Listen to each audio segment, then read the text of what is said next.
Assalamu alaikum warahmatullahi wabarakatuh. Jirtu kabajamtootaaf jaalatamtoota hordoftoota chaanaalii Rashaad Zeenuu akkam nagaa keessanii nagaa kooti alhamdulillah.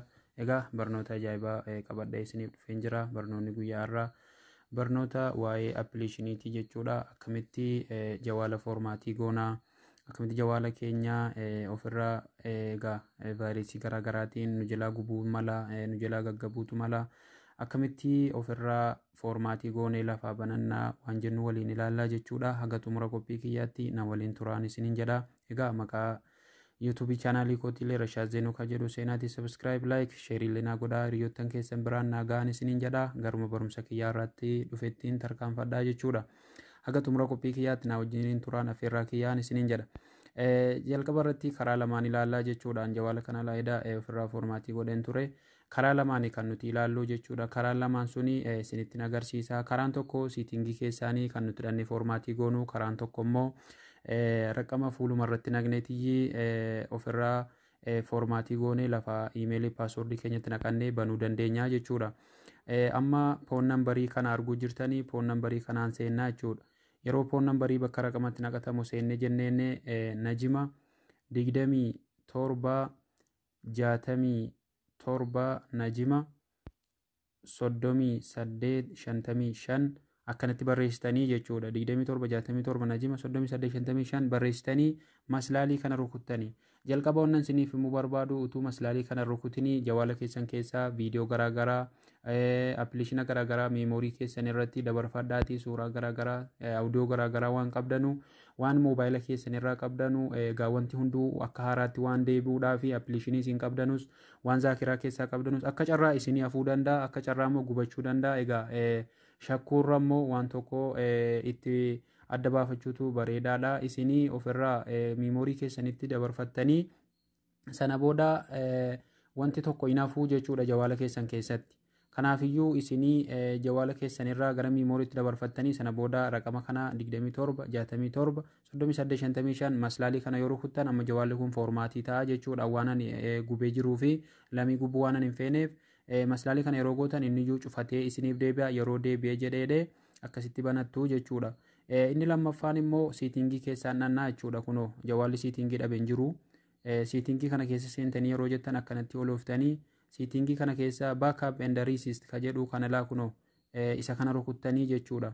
Yeroo isa kana rukuttanii kaatanii jettan kunoola forget factor data reset ka jedhu kana rukuttanii jechuudha. Yeroo isa rukuttanii kaatanii jettan kunoo akkuma gargadiitti arguu jirtan reset device ka jedhu kana rukuttanii jechuudha.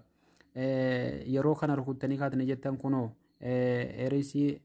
every kanayyii rukuttanii jechuudha. Kana yeroo isin rukuttanii jettan achumaan foormaatii ta'a. Karaa lamaan kanaani kan isin ofirraa foormaatii gochuu dandeessanu jawaala keessan yeroonni akkasitti dhufee isiniif banatee ka'ee jedheedhe ofirra deebitanii jalqaba iimeelii keessan banattanii jechuudha. Iimeelii jawaalli dhabeen jiru kunoo iimeel ka jedhu kana iimeelii keessan kana keessa galtanii duraan gaa moobaayila warri banattanii jirtan iimeelii paaswordii keessan asitti naqattanii sana booda pilistoorii, feesbuukii, waatsaappa, yuutuuba appiliikeeshina garaagaraa pilistoorii keessaa gadi buufattanii yoo duraan zaakiraa irrattis seefii godhattanii jiraattan achi keessaa gadi ooppenii gootanii gadi buufattanii itti fayyadamuu dandeessuun isiniin jedha. Barumsi har'aa kana fakkaata. Banamee jedheedoo akkanatti laaka inni dhufu jalqaba irratti nikistii gootanii yeroo cufatee ka'ee banamu akkasii shabaka namarraa shabbakattanii second yookaan nikistii kana gootanii jechuudha. Ammas nikistii gootan. Ammas nikistuma gootan. Asitti yes isiniin jechuu jira jechuudha. No bakka jiru kana rukuttan yes get in accountii isiniin jedha. No isa jedhu kana yeroo rukuttan not no sagadii kana rukuttan nikistii gootan. Asirratti maqaa keessan itti barreessanii jechuudha. Nama maqaa kun itti barreessaa. Asitti maqaa kootti barreessitan last name maqaa abbaa keessanitti barreessitu jechuudha.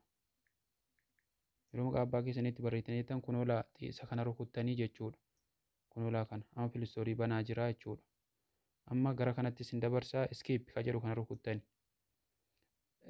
Sign up ka jedhu kana rukuttani. Dhiifama sign in ka jedhu kana rukuttani. Of duubana deebisee grit account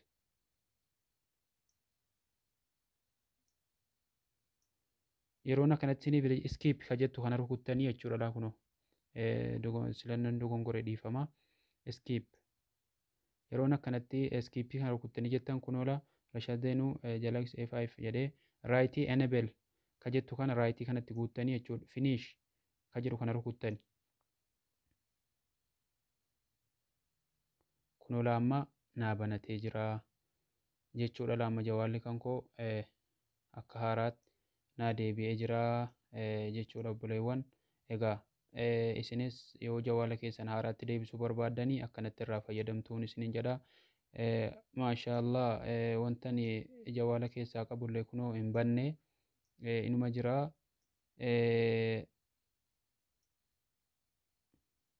egaa wantan jawaala keessaa qabullee foormaatiin taane akkuma sanatti naa hafee jira maashaallaadhaan isinin jira garuu appiliishinii tokkollee hin hafne jechuudha akkasitti irraa fayyadamtuun isinin jedha warri isin rakkisee jiru yoommoo isiniif hin galle koomentii jalatti illee na gaafachuu ni dandeessuun isinin jedha amman beekurraa isiniif han deebisa akkasitti imeelii paaswordii keessan itti naqattanii deeffachuu dandeessu yuutuubii feesbuukii waatsaappa garaagaraa immoo raqamuma duraan banattan sanaan deebitanii banachuu dandeessu jechuudha raqama sanallee hin dagatinaati imeelii paaswordii keessan illee tun dagatiin akkuma sanatti deebitanii banachuu dandeessuun isiniin jedha egaa aga yoonaatti warinaa wajjiniin turtan hedduu galatoomaan isiniin jedha